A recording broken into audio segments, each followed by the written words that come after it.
சிறகடிக்க ஆசை சரியில்லை டுடே எபிசோடில் நம்ம சிந்தாமணி இருந்துட்டு அந்த மீனாவும் முத்தவும் நடு ரோட்க்கு வந்து நிற்கணும். இவ்வளோ சீக்கிரமாக 10 லட்ச ரூபாயை அவங்க ரெடி பண்ணி கொடுத்துட்டாங்க. இவங்க போகிற வேகத்தை பார்த்தா இன்னும் கொஞ்ச நாளைக்குள்ளேயே அந்த 48 லட்ச ரூபாயும் அடிச்சிருவாங்க போல இருக்கே. அது மட்டும் நடக்கவே நடக்கக்கூடாது. ஏன்னா என்ன இந்த மாதிரி ஒரு நிலைமைக்கு ஆளாக்கிட்டு அவள் மட்டும் சந்தோஷமாக அந்த வீட்டில் வாழலாம்னு நினைக்கிறாளா?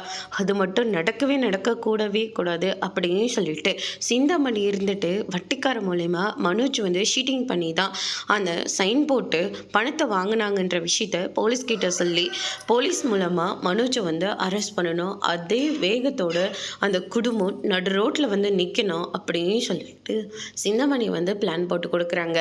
ஆனால் அதுக்காக தானே 10 லட்ச ரூபாயை அடிச்சுட்டு போயிருக்காங்க. இது எப்படி எங்களுக்கு அதுக்கப்புறமா தான் இந்த விஷயமே தெரிஞ்சது. இவங்கள நம்பி எப்படி மிச்ச பணத்தை விட்டு வைக்கிறது அப்படின்னு சொல்லிட்டு ஒரே ஒரு கேஸை கொடுங்க, மற்றதெல்லாம் நான் பார்த்துக்கிறேன் அப்படின்ற மாதிரி சிந்தாமணி வந்து சொல்லிக்கிட்டு இருக்காங்க.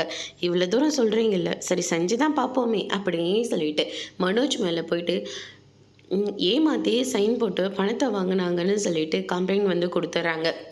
அதுக்கு அடுத்ததாக வந்து பார்த்திங்கன்னா விசாரிக்கணும் அப்படின்னு சொல்லிட்டு மனோஜை வந்து அரெஸ்ட் பண்ணி கூட்டிகிட்டு போயிடுறாங்க. விஜய் இருந்துட்டு என் பிள்ளை எந்த தப்பும் பண்ணலை அப்படின்ற மாதிரி சொல்லிகிட்டு இருக்காங்க.